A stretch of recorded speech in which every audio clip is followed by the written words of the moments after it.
Hello! I am so excited about it being almost time for BookNet Fest that I thought I might as well come back and do one more pre-BookNet Fest video. I'm on 2 panels this year, which is very exciting, especially because I don't actually have to moderate anything, which is generally speaking much more stressful than being on the panels, except one of the panels that I'm on is a nonfiction recommendation panel, and something about giving book recommendations stresses me out a little bit. It'll be fine, but I am a little bit like, oh man, what do I do? I have to know every book ever, and I don't know every book ever, so how can I possibly do that thing? I thought that a fun way to like practice and prepare would be to go through the BookNet Fest schedule and recommend nonfiction books for every panel. The vibe here is that I'm just gonna like read the panel titles and like maybe a description if I want more information, but like read the panel title and then like pick a book to recommend based on that. I don't know if this is a good idea, but we're gonna go with it and figure it out as it happens. We're gonna find out together if this is a good idea. The opening keynote is called Previously in the Book Community, which I believe is just gonna be like a rehashing of, what were the big events, dramas, discourses, etc. in the book community over the course of the past year. The ideal nonfiction book recommendation for this is some sort of like history of gossip, I think.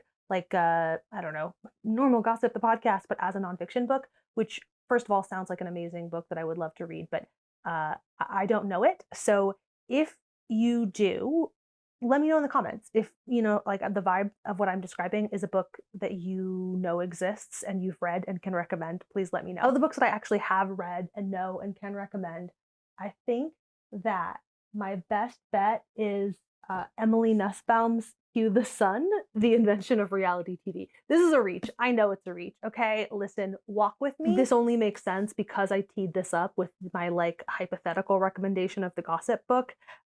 Barring that, since I don't have that.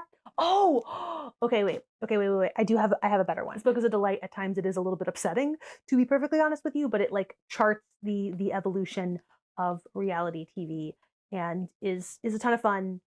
Could be a good recommendation for that keynote. But I feel like maybe the actual correct recommendation is Everything I Need I Get From You, How Fangirls Created the Internet as We Know It by Kaitlyn Tiffany. This book is about fan culture and how fan culture has influenced the internet and kind of the like interplay, the push-pull of online fan communities and how the internet is affecting them, but also they are affecting the internet. This one's also very fun.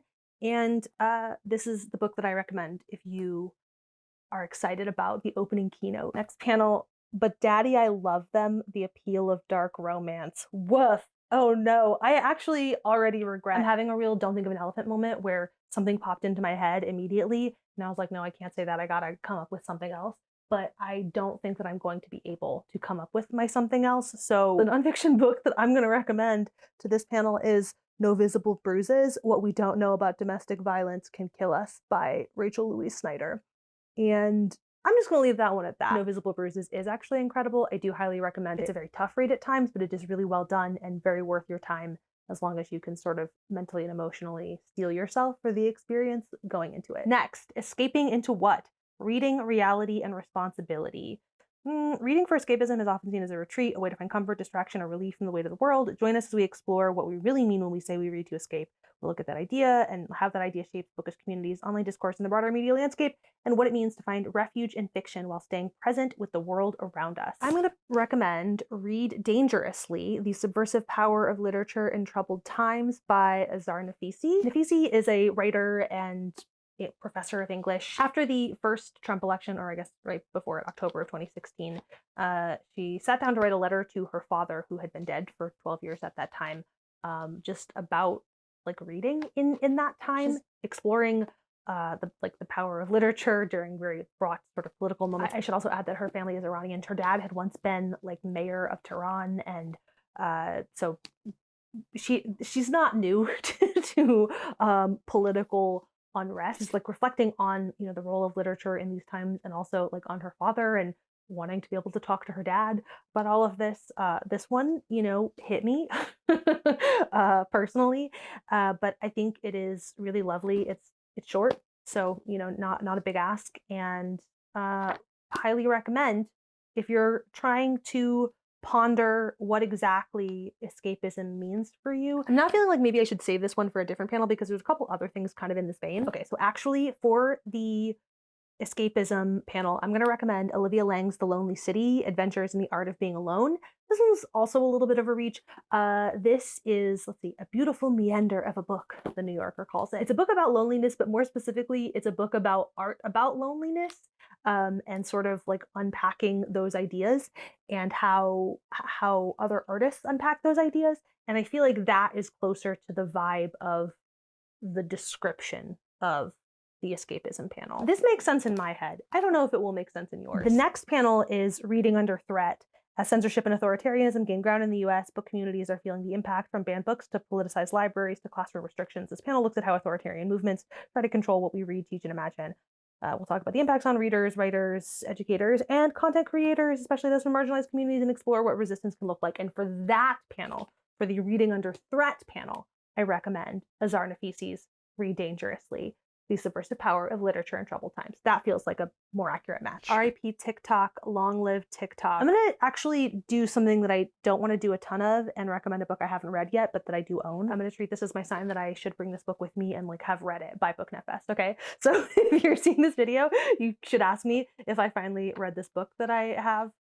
Let's see, when did I pay for this? In January? Yep, 28th of January. Cool. I'm going to recommend Filterworld, How Algorithms Flattened Culture by Chayka. I'm just going to read the back blurb here because I obviously have not read this. It's about how algorithmic recommendations on like TikTok, Netflix, etc. have made us grow increasingly accustomed to an insipid new normal, showing us how online and offline spaces alike have been engineered for seamless consumption, becoming a source of pervasive anxiety in the process. Anyway, I haven't read this one, but it does feel like an appropriate one to read for the TikTok panel, and I hereby commit to reading it before BookNet Fest. The next panel is Ask a Lawyer, Legal Landmines in the Bookish World. Oh goodness, I don't know that I have anything for this. Oh no, I'm so truly at a loss. I think you actually just have to subscribe to Jemila's YouTube channel. She doesn't actually talk about being a lawyer literally at all, but you should subscribe to her YouTube channel anyway because she's so smart and funny and interesting, and you will be better off for doing that. If you have any recommendations for good nonfiction books that meet this prompt, Ask a Lawyer, Legal Landmines in the Bookish World, please let me know. Okay, wait. This is so not a real recommendation. Or rather, it is actually a real recommendation. It is not satisfying the prompt. It is not satisfying the prompt. There are lawyers involved, okay? There's a lot of laws broken. Mostly there's a lot of breaking of the law. And I imagine that like the reason that you would want to ask a lawyer questions is because you want to make sure that you know what laws are being broken or not being broken. Are you with me? Have you followed my logic? Okay, great. I'm gonna recommend Anansi's Gold, The Man Who Looted the West, Outfoxed Washington, and Swindled the World by Yepoka Yeebo. I just love this book and really just can't fathom that I will have any better place to recommend this book.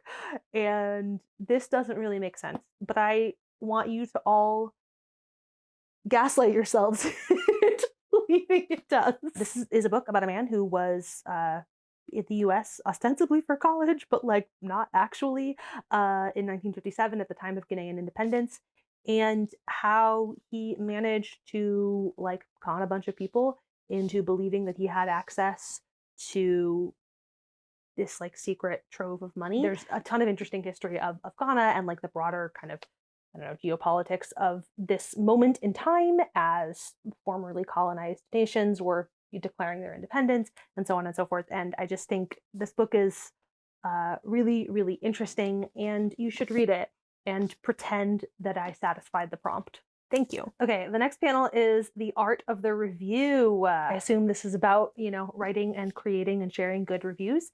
And for that, I'm going to recommend the other Emily Nussbaum book on my shelf here, I Like to Watch, Arguing My Way Through the TV Revolution. This is a collection of basically New Yorker essays. I think she maybe added one or two additional pieces or like added to them in order to flesh it out for the sake of this book. I recommend this book because it is a collection of very good reviews, of very well-written reviews. She makes a variety of different kinds of arguments through the reviews, And if you are interested in crafting better reviews, one way to do that is by consuming and reading and exposing yourself to other really good reviews and seeing what works for you and what doesn't work for you about those reviews. So I recommend I Like to Watch by Emily Nussbaum. The last panel of day one is Reading Between the Algorithms, and I already used up Filterworld, which I haven't actually read. In a time of algorithm fatigue, digital distractions, and endless online discourse, how has our relationship with reading shifted?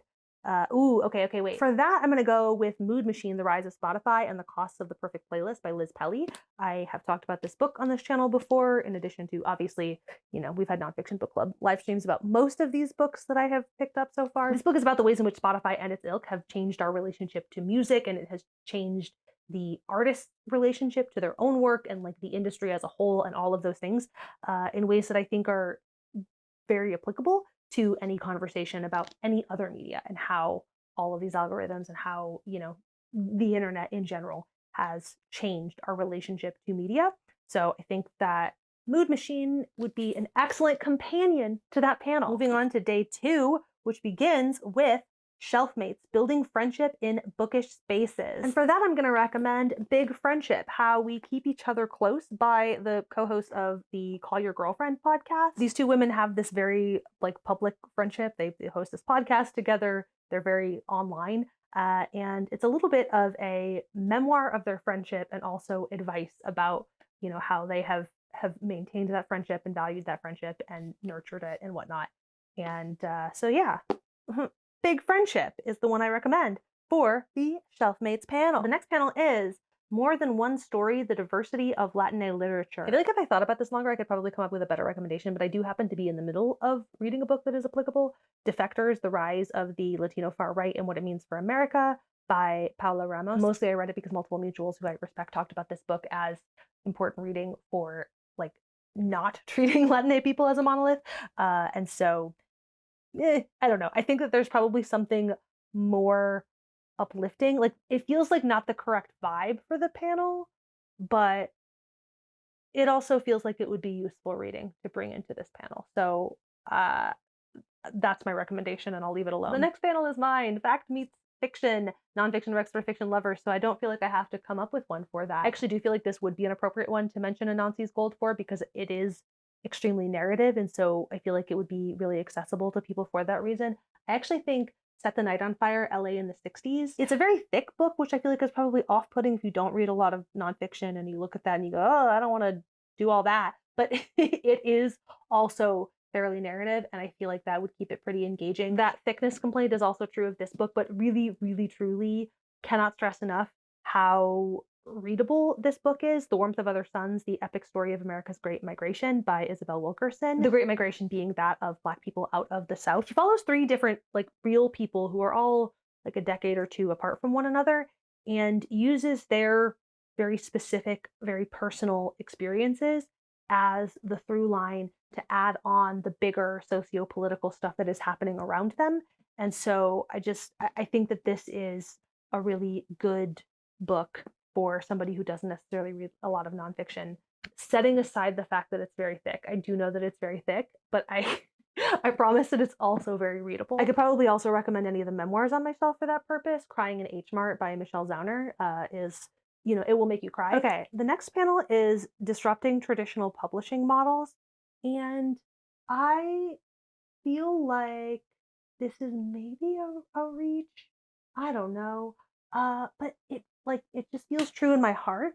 The View from Somewhere, Undoing the Myth of Journalistic Objectivity. I'm recommending this book to this panel because I feel like a big part of the point of this book is that we treat institutions as neutral in ways that they are simply not. It's unpacking this idea that a lot of newsrooms would like to believe that they are giving you the view from nowhere, that they're presenting some sort of true neutral. But all of these stories are being reported by people. They're, assigned by people. All of every step in the process is people who have perspective, who have, a vantage point. They have a point of view. There are ways in which they obfuscate their point of view, but that is itself a point of view.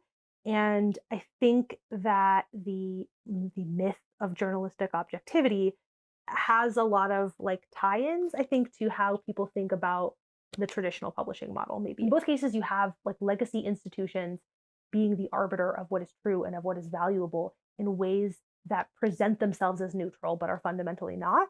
So I don't know. Was that a reach? You tell me in the comments. The next panel is another one that I'm on. New hobby, who dis?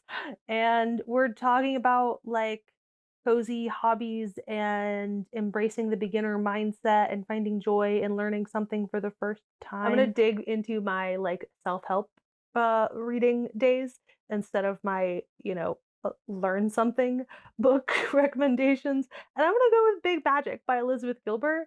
I feel like that's a really cheesy suggestion, but I don't care. It is what it is. It's been almost a decade since I read this book. I think I read it like right when it came out. It's about creativity and embracing it. It's very vibey, very woo-woo, but it does feel like the vibe of the description of this panel. So for the new Hobby Who Dis panel, I am recommending Big Magic by Elizabeth Gilbert. Next up, Building a Writing Life, Craft, Community, and Care. I cannot believe this happened again. This actually feels like the one that I should recommend Big Magic for. I'm gonna go with another one that's a little bit of a reach, but We Killed, The Rise of Women in American Comedy, a very oral history, includes Carol Burnett, Margaret Cho, Ellen DeGeneres, Phyllis Diller, Tina Fey, Jean Garofalo, Whoopi Goldberg, Chelsea Handler, Valerie Harper, Carol Lee Elaine May, and many more. This is really fun. I'm recommending this book here because you're following these, like the story of these women entering into this space and like breaking into the space and the way they are in it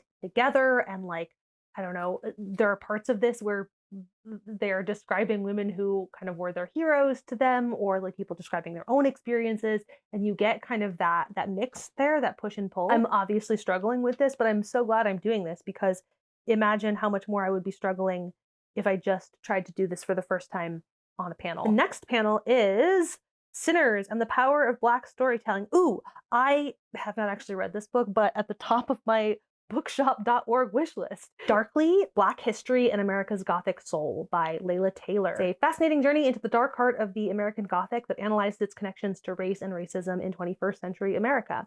Haunted houses, bitter revenants, and muffled heartbeats under floorboards, the American Gothic is a macabre tale based on a true story, part memoir and part cultural critique. Darkly explores American culture's inevitable gothicity in the traces left from chattel slavery, the persistence of white supremacy, and the ubiquity of Black death feeds a national culture of terror and a perpetual undercurrent of mourning.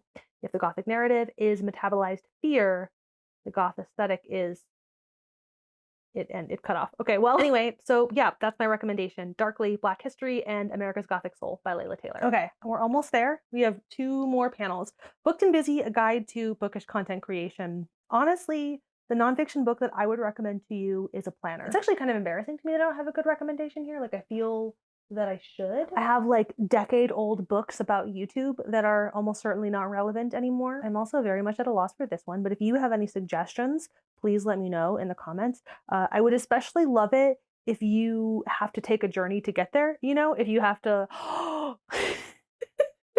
I just looked up and I saw this on this little bookshelf over to the side. I don't know where the dust jacket is, but Set Boundaries, Find Peace by Nedra Glover Tawwab. This is like a, like therapy, self-helpy kind of book about, as the title says, setting boundaries and finding peace.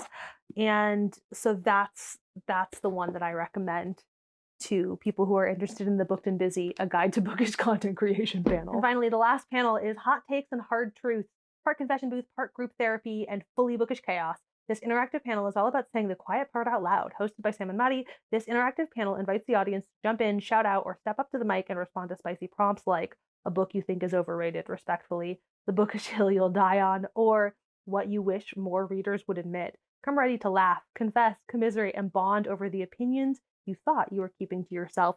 This sounds so fun. This is the very last one, so I feel like I should have one more incredible aha moment in me, but it's not coming. I think I'm struggling because this one is the same as the opening keynote in that the correct answer is sort of like a gossip book of some sort. This is an extreme reach, but it's solely based on the subtitle here.